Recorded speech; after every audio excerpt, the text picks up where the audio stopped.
This is a planetary emergency evacuation. Please remain calm and board your space shuttles. You know, even though humanity might not have to leave the Earth in your lifetime, we should start preparing early on. Not only could it take centuries to set up the relocation program, it would take generations to move to a potential new home. That right there is Proxima Centauri b, or just Proxima b. It's the closest potentially habitable planet out there. Its temperatures are in the bearable range and it could have just the right breathable atmosphere. We only have to get there. How long would our journey last? How many people would we send to populate the new world successfully? And what if it turned out that Proxima b wasn't as habitable as we thought? This is What If, and here's what would happen if we relocated humanity to Proxima b.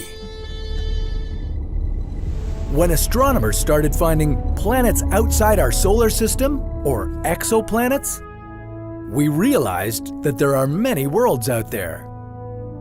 That meant that Earth doesn't have to be our home forever, and that we don't have to die with our planet when the sun engulfs it some 5 billion years from now. Now that we've found over 4,100 exoplanets, we've learned something rather disappointing. Not all exoplanets are good for humans to live on. Most of the worlds we've encountered are either ice giants like Neptune or gas giants like Jupiter and Saturn. Only 161 of those planets are terrestrial, like Earth.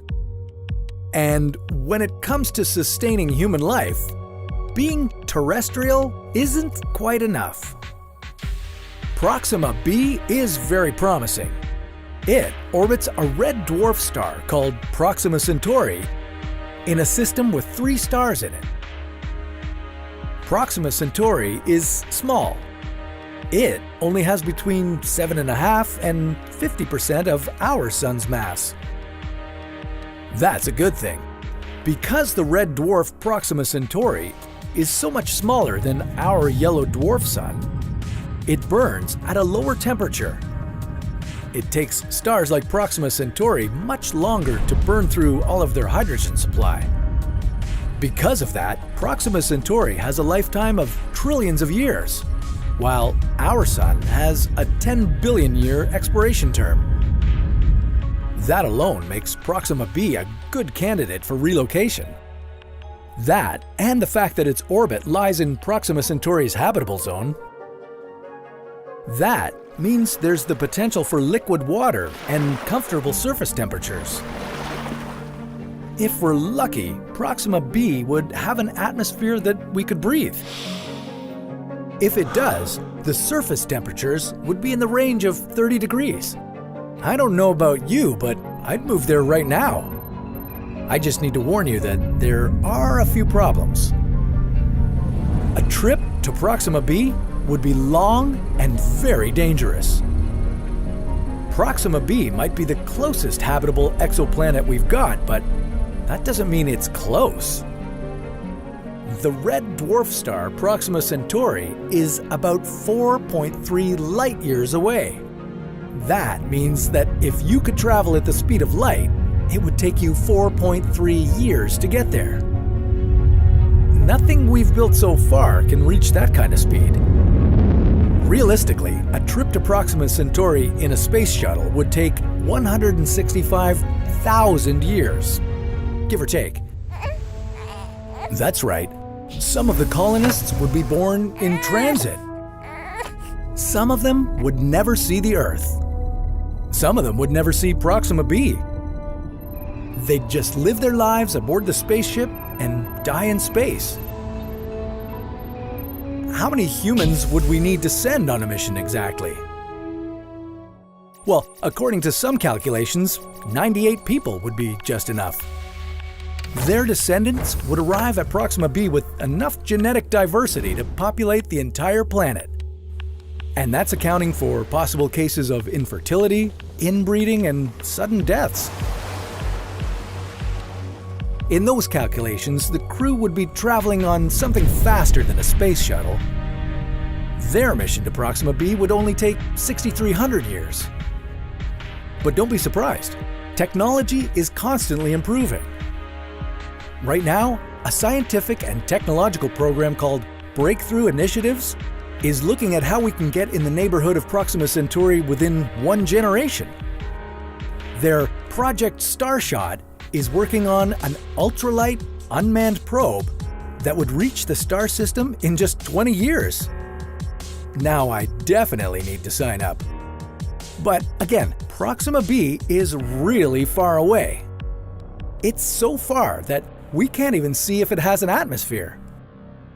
It might just happen that we would arrive at a frozen planet with surface temperatures of -40 degrees. And even if it has an atmosphere, it might not be the right one.